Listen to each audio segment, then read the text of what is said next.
If you want to get back with your ex, you have to enter a phase of no contact at some stage. Now, you've probably heard that somewhere else, or perhaps on my videos, but when you are about to implement a strategy or when you learn a tip online or whatever, it's important to understand why and also what's going on in your ex's mind when you go no contact. And this is the point of this video. I will explain what's going on in their mind. I will also explain you the timeline, because it's really about timing. Getting back with an ex, it's really about understanding your partner's psychology, understanding the timing elements, because it's not about what you do, it's about when you do it. And it's very important to understand this. I will explain everything after the jingle. IGetMyExBack.com. Everyone deserves a second chance. So let's start right after the breakup. Initially, your partner will feel a sense of liberation, a release, comparable to a prisoner being released. You might not want to hear this, but that's what happens. Because in a way, the decision to break up with you is something that was in the back of their mind for a very long time. And when the breakup happens, finally, they can experience this form of freedom, this sense of autonomy, right? And that's why you might see them doing crazy things or going out like crazy. It's really about like, okay, I can finally do whatever I want. I don't need to ask for permission. I don't need to check with you. I don't need to discuss things with you. I do whatever I want. And if I want to have ice cream at 4 a.m. in my bed, I can. And if I want to party with my friends on a Tuesday evening, I can. And if I want to go on a weekend, I can. Now, this release period is very short. Between 2 to 10 days, 3 weeks max. But it's very short-lived. It's the idea of like, there's a lot of pressure before the breakup. And once we break up, the pressure is released. After this phase, you transition to a phase of realization and reflection, depending on the relationship. But usually we have this release phase, this release of pressure, and then we start reflecting. What you have to understand is that our brains are wired in a way that we tend to erase negative memories. The negative feelings, the painful memories decrease in intensity, and that's how we process information.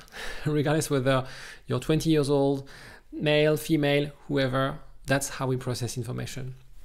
And after a while, we tend to idealize and remember only positive memories. And after a few weeks, the reason of the breakup will be more blurred, right? Will be more, when you break up, you're convinced, you think it's a rational decision, right?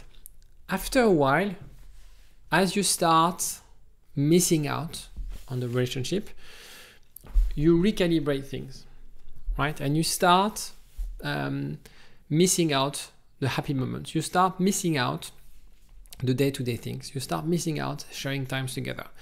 And the problem that you have right now is that you have this experience right now. If your partner broke up with you, you're already missing out on those things because you didn't take the decision, because that came as a shock. That was a surprise, right? You have to understand that they will experience exactly what you experience, but they will do it a little bit after, right?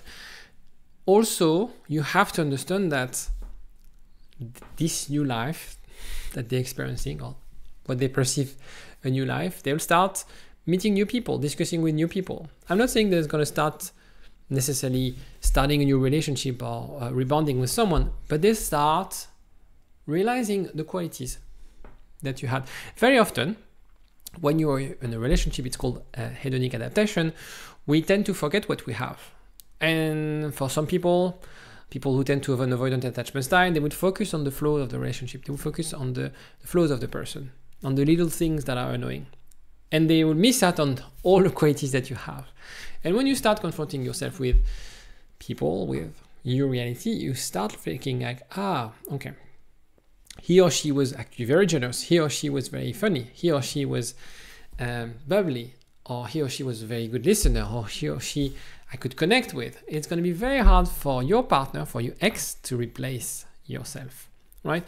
So again, we transition from a phase of, I know what I want. I know I don't want to be in a relationship with you. I feel my decision is rational. I feel there's a pain, linked to this decision. And after a while, that transitioned very quickly to, okay, it's more complex than that. Now I start to realize what I've lost. Now I start to reconsider things, to reflect things, looking at things from a big picture. That's usually what happens. Now, the problem is, this is only true if your relationship was special and mutually loving. Also, only true if the post-breakup dynamic was healthy. The reason of the breakup is also a very important criteria to take into account. If you're not sure whether your relationship is something that you can save, I put together a quiz. It's totally free to assess whether you have any chance of getting back with your ex. It takes 3 minutes, 4 minutes max, and you get an answer right away. The reason I put together this quiz is because I'm creating those videos to help you out. Now, in some cases, quite a few cases, I can't help you, and no one can. And I don't want you to waste time trying to recover a relationship that has actually no chance at all. Because right now, yes, I'm making videos to help you get back with your ex, and that's the purpose of this video. But sometimes the best decision is to move on. The best decision is to accept that it's never going to happen, right? And you don't want to waste 6 months, 1 year of your time dwelling on the past, trying things out, when in reality, there's no chance. So take the quiz. Hopefully you get a strong score. That doesn't guarantee that you're going to get back with your ex, but you're sure that it's something that you could try to repair. Now, after this phase of reflection, you also have the longing and the fear. Let me explain.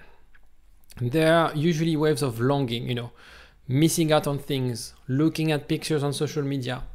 Again, it's something that you might experience right now. When you go back at home after work, you're in your bed, evening time, you start missing out, you start wondering, you start asking yourself tons of questions. They will experience this as well. And they will experience this stronger and stronger. So it's not about the longer you wait, the stronger it gets. You have to wait enough time for your ex to properly miss you. Then I'm not in big favor of going into contact for a year or two. For instance, at some stage you need to gain clarity, you need to reconnect. But you have to understand that it takes a bit of time for people to process information this way. A lot of people tell me that I've been in no contact for 1 or 2 weeks. Is that enough? No, that's not enough. You need your partner to process information. You need your partner to start missing out, to start experiencing those moments of loneliness. Right after a breakup, they would never feel those things because they would distract themselves.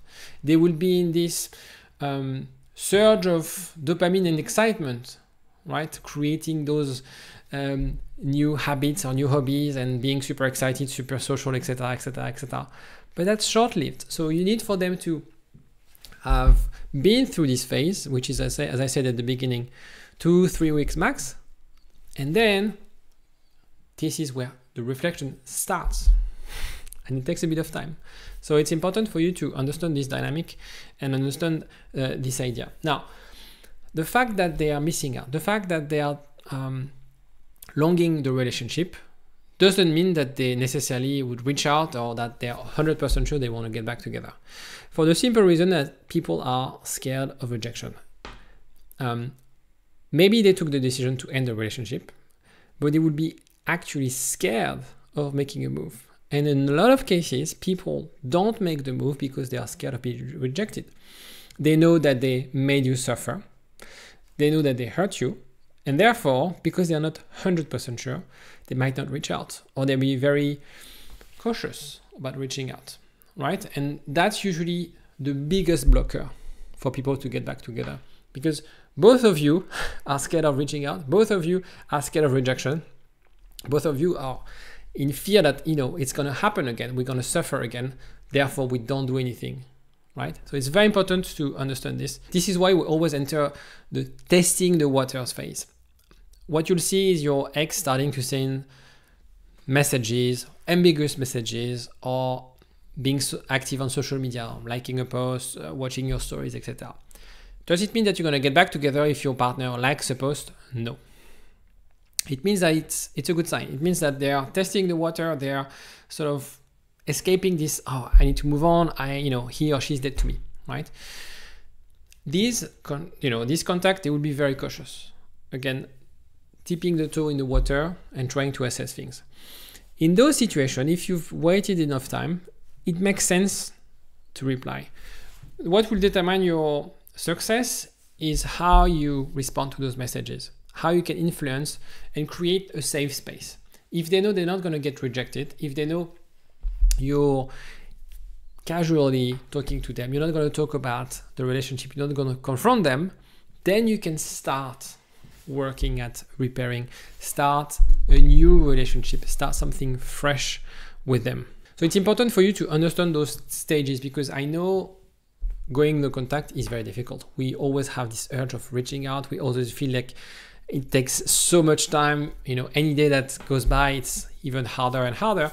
This is why it's important to understand your partner's psychology, your ex's psychology, those phases, the release phase, the reflection phase, and then the reconnect phase, because otherwise you would never follow through and you will message them while they're still in that release phase or when they are very early in that reflection phase. Understand that also the signs or what your ex is showing to the world is not necessarily the reflection of his internal struggle. Usually there's a lot of internal struggle, a lot of internal battle, right? They want to get back together, they're not sure, they're scared. All of this happens internally. What they'll show externally is very different. So stay patient, be very open, communicate effectively when it comes to communicating with them. The process will usually, it's not that you don't need help, it's just like if you are meant to be together, you'll end up together. It's just a question of understanding the dynamic and navigating the space, not from an emotional point of view or an emotional response. I need him in my life, I need her in my life, I need to speak with her, I need to convince her. That's not about that. That's about reconnecting. It's about starting fresh. It's about being a listener, trying to find new alternatives in this relationship. If you're not sure, if you're confused, if you are completely lost, feel free to give me a call. There's a link in the description to give me a 15-minute call. I have a handful of calls like this each week because I want to discuss with you. I want to help you out. I know those videos are helpful, but sometimes, you feel, but my case is unique. Have a look in the description, and I'm looking forward to speaking with you. Take care of yourself. I'll see you next time. Bye-bye.